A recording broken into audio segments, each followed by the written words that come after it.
నమస్తే. మా పేరు ఏ సురేంద్ర నాయుడు. మేము వంశం పారంపర్యంగా అనేక దీర్ఘ రోగాలను నయం చేసినటువంటి అనుభవజ్ఞులం. ఈ విద్య తాతల ముత్తాతల కాలం నుంచి కూడా మాకు అనువంశంగా సంప్రాప్తమైనది. దీనికి ఆధారాలుగా అనేక గ్రంథాలను కూడా మేము పొందుపరిచినాం.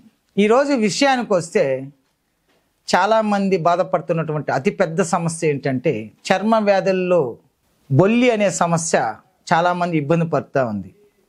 అటువంటి ఇబ్బంది పడే వాళ్ళకు నేను సరైనటువంటి వైద్యాన్ని మీ ముందుకు తీసుకురావడం జరిగింది. ఇది చాలా అనుభవమైనటువంటి వైద్యము. మీకు మీరుగా కూడా తయారు చేసుకోవచ్చు.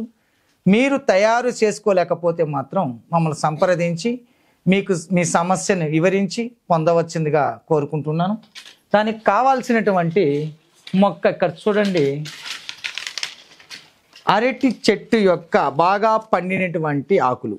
ఈ విధంగా ఆకులు తెచ్చుకొని ఇక్కడ చూడండి. ఈ విధంగా మీరు తీసుకున్న తర్వాత దీన్ని బాగా ఇలా చిన్న ముక్కలుగా చేసి ఇక్కడ ఒక ఇనప బాండీలో పెట్టి నిప్పు పెట్టినట్లయితే మీకు తెల్లటి బూడిద తయారవుతుంది.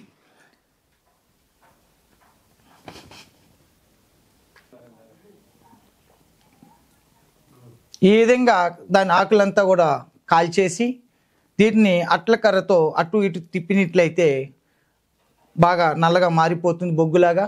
దీన్ని ఒకసారి పొయ్యి మీద పెట్టి బాగా వేపించినట్లయితే తెల్లటి భస్మం తయారవుతుంది. ఈ భస్మాన్ని ఈ తయారైనటువంటి ఈ భస్మాన్ని పక్కకు పెట్టుకోండి. ఈ విధంగా తయారు చేసుకొని పక్కకు పెట్టుకొని తరువాత ఇక్కడ చూడండి బావంచాలు. ఈ బావంచాలను మనము కొని తెచ్చుకోండి. ఈ బావంచాలు తెచ్చుకొని మనము దీన్ని ఎలా శుద్ధి చేసుకోవాలంటే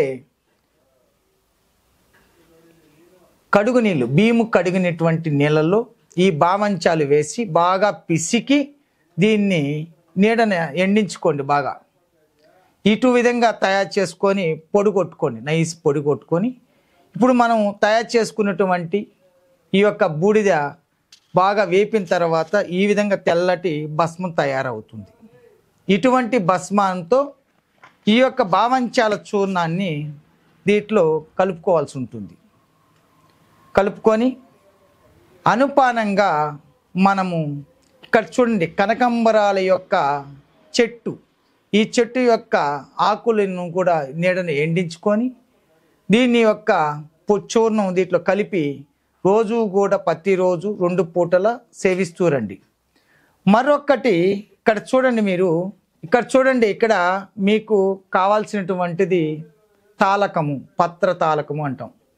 ఈ పత్ర తాలకాన్ని కూడా మీరు తెచ్చుకొని సున్నపు రాళ్ళు 1 కేజీ తీసుకొని దాని మధ్యలో మూట కట్టి ఈ యొక్క పత్ర తాలకం పెట్టి వేడి నీళ్ళు పోసినట్లయితే బాగా కుత ఉడకనేయండి.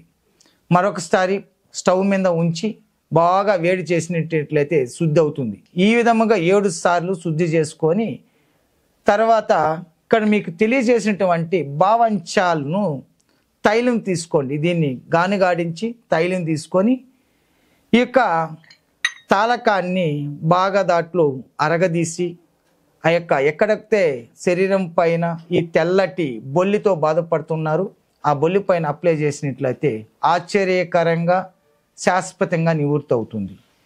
ఈ సమస్య బాధపడే వాళ్ళు ముఖ్యంగా పులుపు అనేది తగలకూడదు. మాంసాహారం, గుడ్లు, చేపలు ఇలాంటి నీచు పదార్థాలు తినకూడదు. సత్యం తప్పిన పత్యం తప్పకుండా ఉన్నట్లయితే ఖచ్చితంగా మీకు ఈ సమస్య నుంచి విముక్తి పొందొచ్చు.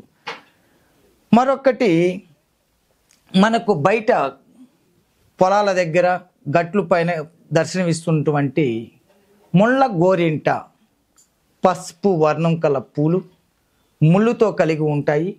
ఒక ఆకులను కూడా మనం సేకరించుకొని బాగా మెత్తగా పొడి కొట్టుకొని నీడను ఎండించి దాంట్లో ఇక్కడ నేను చూపించినటువంటి బావంచాల చూర్ణం దాంట్లో కలిపి వాడుకున్నట్లయితే అతి త్వరగా కూడా తగ్గుతుంది. ఇది మీకు మీరుగా తయారు చేసుకోగలిగినటివి. మా వద్ద నేరుగా వచ్చి కలిసే వాళ్ళకు మేము వారి శరీర ధర్మాన్ని అనుసరించి అనేక రకాల మందులు కూడా మేము తయారు చేయడం జరిగింది. స్క్రోల్ ఉన్నటువంటి నెంబర్కు కాంటాక్ట్ చేసి సంప్రదించి మీకు సమస్యను కూడా మాకు వివరించి పొందవలసిందిగా కోరుకుంటున్నాను.